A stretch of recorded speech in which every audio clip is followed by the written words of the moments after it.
Hi guys, and we are finishing up chapter 11, the presidency, America's highest office. Continuing where we left off, we're going to talk about the fact that the president is a party leader among his other duties. He controls it. If he's a Republican, he's the leader of the Republican Party, and if he's a Democrat, he's the leader of the Democratic Party. So whatever party that president is representing is the party that he is a leader of. He appoints chairman for his party, and he is also the spokesman of that particular party. He is expected to remain loyal throughout his entire time in office.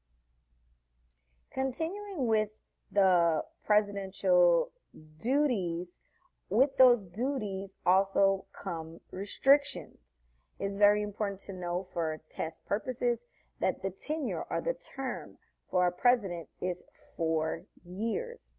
The 22nd Amendment is what actually restricted the presidential term to 2 terms, 8 years total.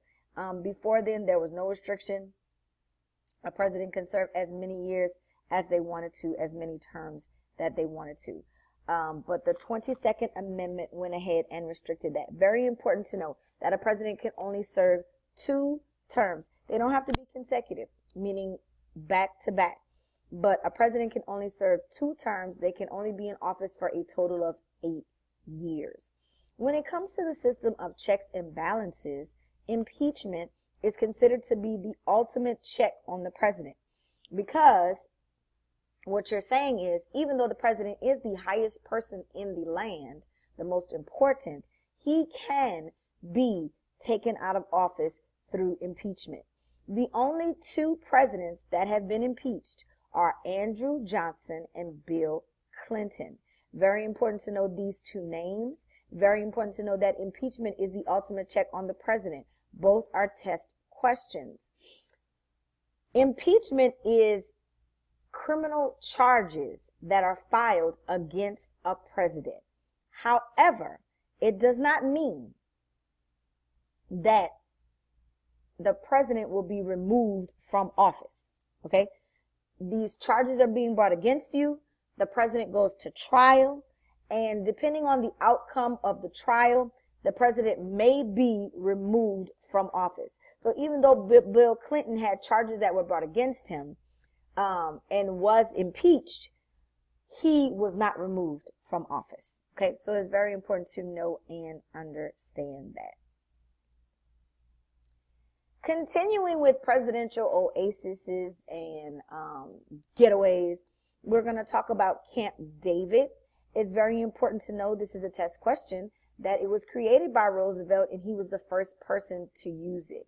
So it's supposed to be just a getaway area for the president, top secret. There are a select few people who know where Camp David is. The location was chosen in Maryland, in the mountains. It was originally named Shangri-La. Very important to know that. That is a test question. Camp David was originally named Shangri-La.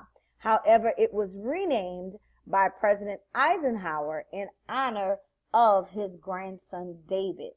Also, you need to know that Dwight Eisenhower is the one who renamed Camp David in honor of his grandson. That is also a test question. Continuing on with the Secret Service. The Secret Service has been a major source for presidential protection.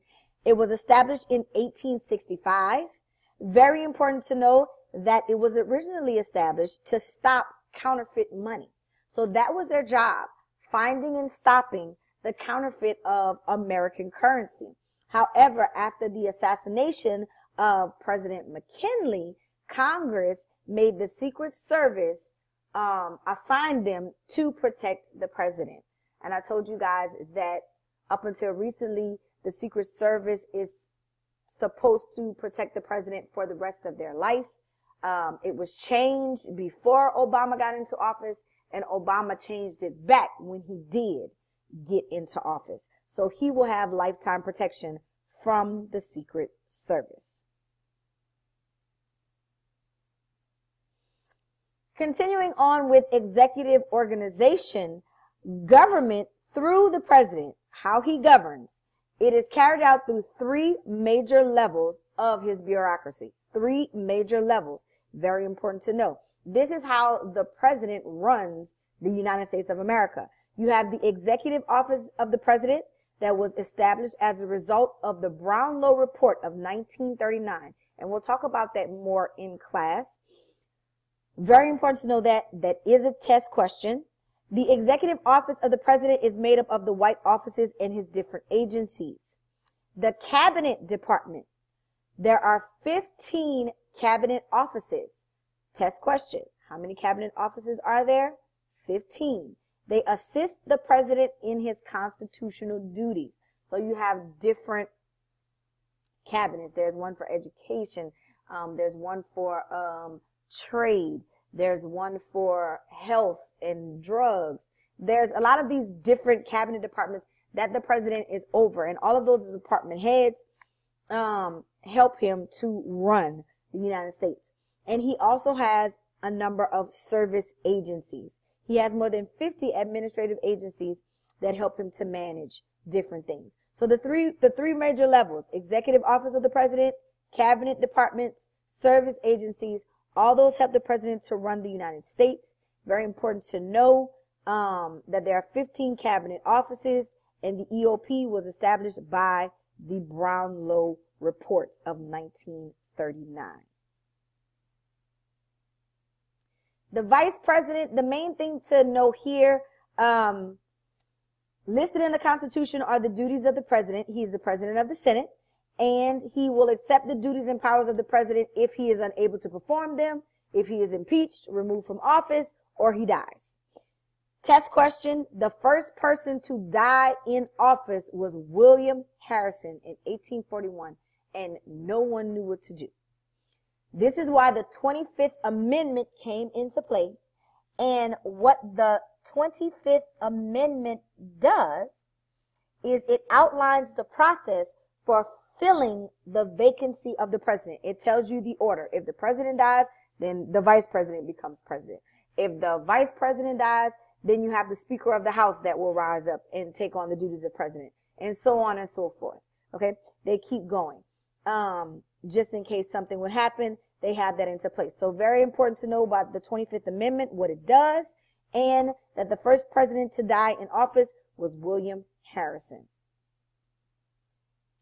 Presidential pitfalls. Okay, we'll talk about this a little bit more in class, but you had Richard Nixon, who was involved in the Watergate scandal of the 1970s. Richard Nixon was impeached. However, Richard Nixon decided to resign. That is also a test question. Who was the only president to resign? It was Richard Nixon. He knew that he was going to be taken out of office anyway, so he just went ahead and left before you could do so. And we'll talk more about the Watergate scandal when we come into class. Bill Clinton was also a presidential pitfall. He was sleeping with, or had sexual relations with, the White House intern Monica Lewinsky in 1998. He also had criminal charges that were brought against him. However, he was not removed from office. He was found not guilty. He didn't do anything wrong. He committed adultery on his wife, yes, but criminally, he did nothing wrong, and they could not penalize him for that. The last slide deals with presidential factoids. I said that these are things that you need to know. These are all test questions, every last one of them, in no particular order, but they're a part of your chapter. You need to know that President Woodrow Wilson failed to get the Senate to ratify the Treaty of Versailles. And we've talked about the Treaty of Versailles already. You just need to know that Woodrow Wilson failed to get the Senate to ratify it. You need to know that President Harry Truman created the National Security Council. You need to know that radical Republicans sought to remove Andrew Johnson from office because they didn't like his ideology. And you need to know that Gerald Ford was appointed vice president when Spiro Agnew resigned. These are all presidential factoids that will be present on your test. please make sure to study.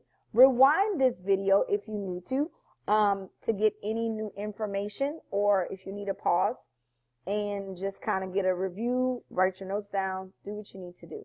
If you have any questions, guys, come ready with them for tomorrow. I will not do a pop quiz right now, but please expect a pop quiz when you walk into class. Have a great day. Bye.